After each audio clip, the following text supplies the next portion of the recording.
This week marks 1 year since Russia began its brutal assault on Ukraine. So far, thousands of Ukrainian soldiers and civilians have been killed in the war that's followed, and millions of others have been forced to flee their homes. To mark the somber anniversary, President Joe Biden made a risky surprise visit to Kyiv, meeting with President Volodymyr Zelensky, and sent a warning to the Kremlin. Russia's aim was to wipe Ukraine off the map. Putin's war of conquest is failing. 1 year later, Kyiv stands, and Ukraine stands. Democracy stands. And that's how long we're going to be with you, Mr. President, for as long as it takes. We'll do it. Biden also pledged to further escalate sanctions targeting Russia's financial and energy sectors and more military aid worth $500 million. But Russian President Vladimir Putin showed no signs of change. Instead, in his annual State of the Nation speech earlier this week, he seemed to prepare Russians for his version of as long as it takes. And he directed blame for the war to the West and the U.S. The elite of the West do not conceal their ambitions, which is to strategically defeat Russia, finish us off once and for all. And throwing down another gauntlet, Putin also announced that Russia will suspend its participation in the only remaining nuclear arms control treaty it's made with the U.S. So where does that leave us? And what can we expect in year two? To discuss this, I'm joined by Emily Channel Justice, the director of the Temerty Contemporary Ukraine program at Harvard's Ukrainian Research Institute, and Joshua Shifrinson, associate professor with the University of Maryland's School of Public Policy. So let's start with what seem to be pretty powerful optics. Joshua, maybe you can weigh in. Pretty strong statement made by this surprise visit. Was it a world-convincing moment? Well, in terms of whether it's a world-convincing moment, I think we've already seen the evidence of this. China, for one, has certainly not taken up on the U.S. banner. We already see reticence amongst many of the European allies in following the U.S. message with as long as it takes and an indefinite conflict supporting Ukraine against Russia. So it wasn't world-defining. It was very much supportive, though, or helpful to Biden's domestic agenda. And Emily, these were Biden, left Kyiv and then went to Poland, made another speech. Putin made his annual address. Some people were calling them almost dueling speeches. What did you see in what you heard? Well, I think it was important, certainly for Biden to visit Kyiv. And I think in the wake of that visit to also speak in Poland, because Poland has really led Ukraine's European allies and kind of tried to set this example, despite the fact, that they don't have the strongest economy in Europe or the largest economy or anything, but they're the closest to understanding what Ukraine is going through. And so I think that's a very significant move. The thing with Putin's speech is that, frankly, he really repeated a lot of what he's already said. It wasn't really new material. And I think that's kind of, he doesn't really have much more to say. There's not a lot more detail on his position. He's just sort of doubling down on where he already is. Whereas Biden's visit shows, that Ukraine's allies are processing what's happening. They're constantly responding to what's going on. So I think it shows a little bit more momentum on that side. And well, Putin did throw what we would call on this side of the world political sops to the Russian people, maybe some, economic concessions. But really, do you see that he needs to worry about that domestic support for his agenda, Emily? Well, Putin has really created this structure in which dissent is difficult, not just because the media narrative is limited, but because the possibilities for participation are also limited. One of the really big kind of turning points I would see now is whether or not Putin will have to call for further mobilization of Russian troops or people who have not yet gone to the front. The previous mobilization, the borders stayed open, so people who didn't want to fight were able to leave Russia. I don't know if he can do it like that again. And that's the thing that, if anything, and I'm not tremendously optimistic that domestic opinion will change, but if anything would turn the tide against Putin, it would be forcibly mobilizing people who already have shown that they don't have that much interest in going to the front. Joshua, in terms of support here in the U.S., how do you think Biden did with that surprise visit? What do you think that did for support here? There's certainly weakened support from Republicans. Cracks are showing. There are even calls suggesting that maybe he should have been attending to a toxic spill in Ohio, not overseas. So really inflating what's happening domestically and pushing down the significance of Ukraine. What is your take? Well, I think, first of all, I would be reluctant to frame this as a Democratic versus Republican issue. You know, back in November, the Chicago Council released a poll showing that 49% of Americans support aiding Ukraine for as long as it takes, whereas 47%, almost the same number, support bringing about an immediate peace deal, even if that means Ukraine has to give up territory. So I don't think that maps neatly into Republican versus Democratic. But I think Biden has been attempting to get ahead with this trip of any Republican or progressive Democrat opposition to continue aid to Ukraine, because I think we are nearing the limit of American and or Western tolerance for an indefinite aid spigot to Ukraine. Well, do you think, Joshua, to continue that thought, I mean, he does need ultimately Republican support. Do you think he's still framing the message correctly on why the U.S. needs to be involved in Ukraine? In my opinion, no. At the outset of the war, President Biden framed this as a war to preserve Ukrainian sovereignty. This, frankly, by his own statements in Warsaw, this mission has been accomplished. And so in a sense, he is kind of repeating the same message as to why the U.S. has to continue aiding Ukraine, even though by his own definition, the war aims of the United States have been obtained.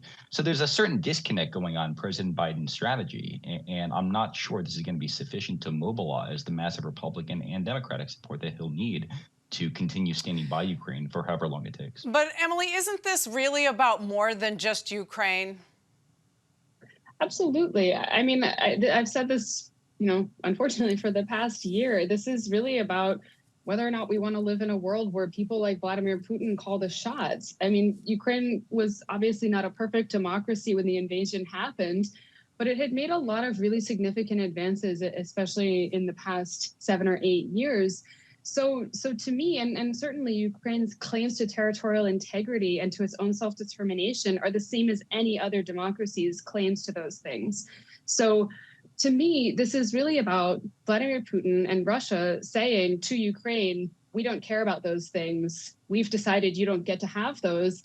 And the rest of the world needs to decide if that's acceptable, because if it is, then, we've got to really rethink the world order that we have. Again, that world order is imperfect. I recognize that.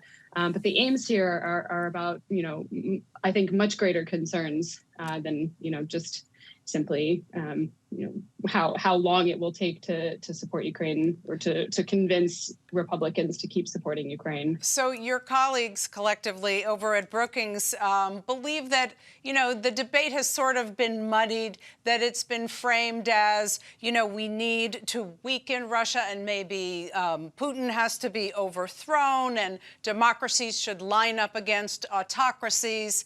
But that position is really that their position is really that, we should be talking about the territorial integrity that's been violated, and that's a pretty basic issue, and that this could happen to any number of countries. Joshua, do you think this is an argument that holds weight? No, and in fact, I would actually push back a little bit on Emily's prior argument that this is about freedom writ large. In fact, as I said a minute ago, President Biden himself at the outset of the war made this about sovereignty, not freedom per se. So to make this about freedom is to transform the war between Russia and Ukraine into a global argument that I don't think carries much water, because we've seen many countries violate other countries' sovereignties, other freedoms, or other territorial rights with very little opposition. So this is not a question of the nature of international order, nor is it a question about the inviolability of territorial boundaries. This is a contest, tragically, over whether Ukraine was to be subservient to Russia, or perhaps have Russia dominate the Ukrainian government. But Thankfully, the fact that though Russia makes it clear that Ukraine might not be the end of it, that's not concerning. Yes. They're, making perhaps Oh, have designs on Poland, threatening yes, vaguely Estonian towns, that kind of thing. Oh, I should be very clear about this. It is disconcerting, and that's exactly why President Biden's affirmation or reaffirmation that Article 5 of the NATO Treaty, of the Washington Treaty, is sacrosanct in his view, is so important. But Ukraine versus Russia it may be the tip of the iceberg, or it may just be a one-off issue. And thankfully, we have systems in place to hedge against that downside risk. And what systems are you thinking would work in this Well, case?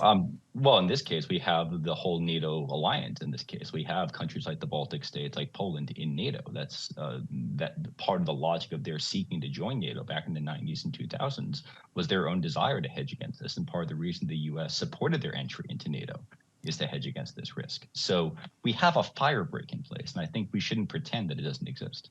Well, it's whether or not we wish to exercise the true power of that fire break. Emily, some suggest that perhaps one way to achieve peace is to say, okay, NATO will not expand. We'll stand where we are. Would that do it? No, because this really was never about NATO in the first place. And I, to go back to what you were just saying previously, I mean, this didn't start in February of 2022, right? This is a war that started in Ukraine in 2014, but really we should be tracing it back to Russia's invasion of Georgia in 2008, right? This isn't just the first time that Russia has decided that, they want to have control or say over countries in this region. And so for that reason, I really don't think that any concession about NATO is going to be a so-called off-ramp for Putin to then disengage from Ukraine. Frankly, I think it would be an invitation. Of course, we haven't tried, but I mean, so it's very hard to draw conclusions about that. Right, except for that we know that when Russia first invaded Ukraine in 2014, Ukraine had really no designs on joining NATO in the first place. It was not a very popular thing to even think about Ukraine's future in NATO then. So Ukraine was technically neutral. So if Ukraine commits to neutrality, what's to say that Russia won't just reinvade? That's what they did before, when Ukraine was not part of NATO or didn't have any promises to be part of NATO. Well, except for the 2008 Bucharest summit, which did say that the alliance is committed to Ukraine joining NATO. So it's not quite right to say that there is no path for Ukraine to join NATO. Right. And in 1994, Ukraine was also given security guarantees by Russia that they wouldn't invade its territory. And in 1990, the Soviet Union was given assurances that NATO wouldn't expand to Eastern Europe. So there's a whole back and forth of the diplomacy here that we're kind of gliding over very rapidly and with a little bit of flippancy. So there is one other piece that the U.S. is lobbying in. Again, it's two more pieces. They're now lobbying in more military aid. And the possibility of ratcheting up sanctions. That seems so far to be a pretty useless tool. What do you say, Joshua? It depends what sanctions are intended to do. If they were intended to bring about the Russian withdrawal from Ukraine, they are absolutely useless. They haven't had any deterrent effect. Not at all, nor are they intended to deter. They were imposed after Russia invaded, meaning deterrence had already failed. They have not been successful in coercing Russia to leave Ukraine. If the question is, though, have they been slowing down the Russian effort, the Russian war aims, the fact that Russia has been forced to turn to countries like Iran and China suggests that there has been some impediments posed on the Russian war. Which some would say deepens the conflict even further. Emily, you believe sanctions have any efficacy, whether to deter or to slow down?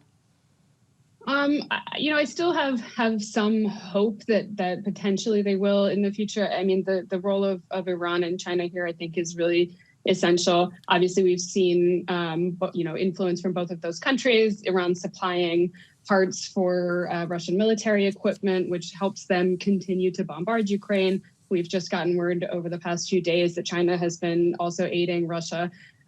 So in this sense, it's obvious that there are too many loopholes in sanctions to make them be really effective. That being said, I mean, there are still things that can be done in terms of seizing Russian assets and that sort of thing. I do think it's the symbolism of so many countries uniting around the tactic of sanctions, again, is still important in terms of the greater response. Yeah, I mean, it's not even 40 countries. Joshua, do you think that the U.S. has any further ability to sort of counter Russia's influence outside of Europe, where it has managed some success? Counter Russian influence outside of Europe in what sense? In terms of countering Ukraine, in terms of rallying Oh, outside oh, of the oh. European coalition it's managed to pull together. Well, it's very hard because right now a lot of the countries that still do business with Russia, they have massive financial incentives to do so. China is able to gain a larger market for its goods and services at a time when China industrial potential is way too large. India has been benefiting from very cheap oil. So there are very real financial and political limits to what else the United States can do to kind of further squeeze the Russian war economy, which is a tragedy, unfortunately. Okay, so I think we're going to have to leave it there. Emily, Joshua, thank you very much. Thank you.